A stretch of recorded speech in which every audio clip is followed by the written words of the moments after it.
What are the advantages of having your own style? Is it something that's going to help you play better music? Or is it something that's actually holding you back in the learning process and making your practice a little bit less efficient? This video is going to get a little bit philosophical. In fact, I'm not sure I'm going to be playing guitar in it at all. But at the same time, it is an important topic. It's coming out of a conversation, a fairly long conversation I had with a student, and it is also a common topic and something that you want to be aware of. And actually, I also think this is a discussion that is important, whether you're trying to develop your own style or not, or whether you're just trying to play some jazz music and emulate or fit into a tradition. It is something that you want to think about, and it can actually help you develop faster if you think about some of these things as well. My name is Larsen. Learn jazz, make music. I guess the best way to define having a style is to say that there is a consistency to your playing. So there are certain things in your playing that are usually a combination of different things that together are sort of uniquely defining you and really saying, well, if I listen to this and I hear all these things, then it is this person playing. And if we think about that in terms of people that we know, so Scofield has certain things in his playing. He plays certain types of melodies, he has certain types of phrasing, and certainly also some timing things that are really combined, defining how he sounds. Wes Montgomery uses a specific way of building up his solos. He uses certain things like octaves, and he also has a certain way of connecting phrases and playing a lot of riffs that's typical for him. Bill Frisell, specific mood to how he plays, how he interprets things, and also how he's interacting with the band and really builds the song in that way. Scofield, Frisell, and Wes Montgomery are easy to tell apart. And what defines their style is also what is really defining why we like or don't like their music. And I think this is something that we really want to have in our own music very often as well. We want to be as unique as the ones that we look up to, and we want to have something that is really uniquely ours, so that whenever somebody's listening to a recording of our playing, they know who it is that they're listening to.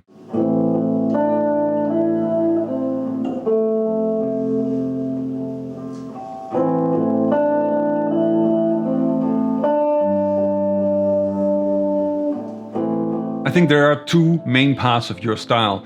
One thing is something that you can control. So this is about the choices you make, what you like and what you don't like, and how you choose to play. And then another part is also really just a reflection of how you are as a person. What are your strong and weak points when you're playing the instrument, both technical and musical? When you really have a style that works well, then it's also very often that these two things come together in a way that really works and makes the entire expression stronger. The part of your style that you can control is really about how your taste influences how you play, the choices you're making in terms of what you want to play and what you like to have in your playing. And this is important to be aware of, especially if you really want to play something that you mean, because that's the only way you can really stand behind it and project it as a strong statement when you're actually performing it.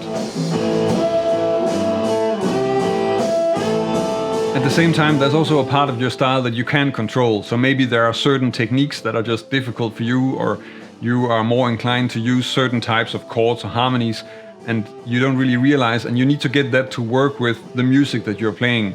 So if we look at Scofield as an example for this,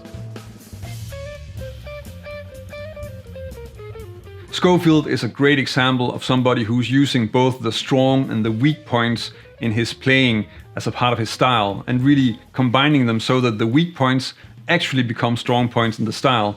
He's talked a lot about in interviews that he found it very frustrating that he couldn't play fast alternate picking, but that just made him solve those problems and create alternative solutions for that, so that he didn't have to play really fast alternate picking, but he could rely on legato and other things to create intensity. And in that way, he took what was a problem in his playing and made it into a strong point in his style. And I think this is something you can say for a lot of influential players.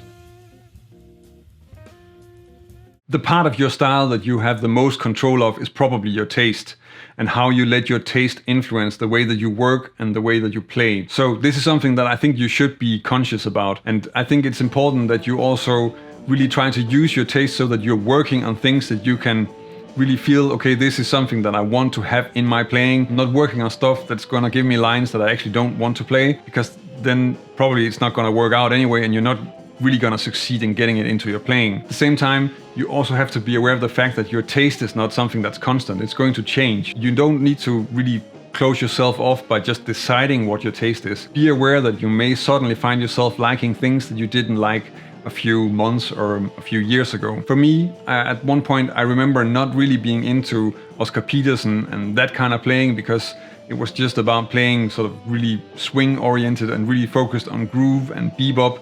And I was much more trying to develop a more vocal-like, melodic kind of improvisation.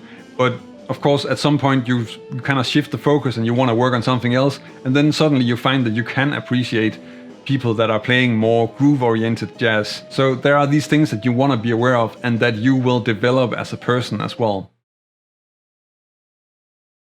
Being conscious of your own style and trying to develop your own style is something that's probably only really going to get in the way when we are talking about a process of learning. This is, of course, the teacher talking about his student, and also the former student looking back at how he wasted time when he was still learning. And of course, there are sometimes things that we don't want to spend time on because it doesn't fit our taste. I don't think that Holdsworth was planning to do a Stan Getz cover album, and I'm sure that I'm not going to spend 2 years checking out tapping or slide guitar, because it doesn't really fit with the goals that I have and where I want to go and what music I want to play. And that is fine, but sometimes we also are in a situation where your choices in terms of style are actually kind of blocking especially basic skills. So if I hear a student say, well, I want to be more like a horn player and I don't want to do chord melody, then I'm a little bit likely to say, well, that might actually be an excuse for you not wanting to work on something that you don't like.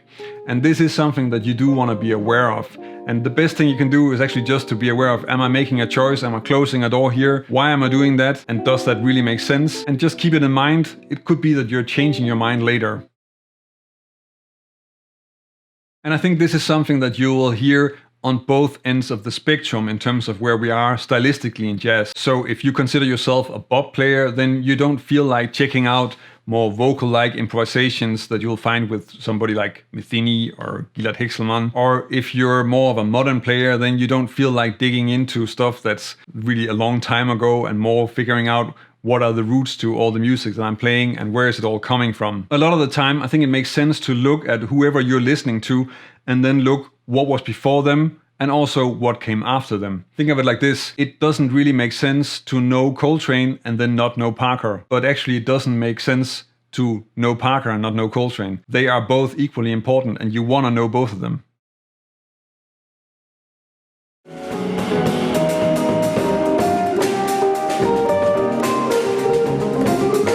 I think we do need to have our own style and be conscious about it. And I think we also, whether we want it or not, we do have our own style.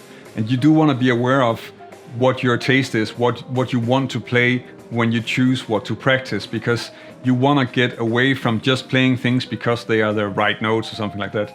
That's just the worst possible way to play anything in any kind of music. At the same time, we want to use our style and our taste in a positive way. So it should tell us what we want to focus on, but it shouldn't be something that we use to just shut off and close the door on other things. I think it's quite possible, actually I know for a fact, because that's the case for me, that you can love the music of Lester Young and also the music of Bill Frisell. It's really important that you're aware of the fact that whether you have a style and you know what you want to sound like, you can still appreciate other things. You shouldn't close the door on all the other things that are also out there. Explore things and see if you can develop your own style and add to the music rather than just shutting stuff down. If you say, I only like country and western, then you're not gonna listen to other kinds of music, and then you're really gonna be missing something. And the same goes for jazz. If you just say, I don't like double time and I don't like long eighth notes, then you're probably gonna miss out some really great stuff, because there are some solos that are mostly long eighth note lines and they're actually really great. We always want to give ourselves room to grow and try to evolve as musicians. I think that is something that's really a huge part of playing music. Standing still is probably not really great. But what do you think? Is your style maybe lacking roots? So you're not checking out the stuff that came before it and only looking at sort of a short segment of time? Or are you trying to worship a kind of music that doesn't exist anymore? Leave a comment on this video. If you want to check out some more thoughts on how it is to learn jazz and to evolve as a jazz musician, then check out this video where I'm going over the 10 commandments of learning jazz.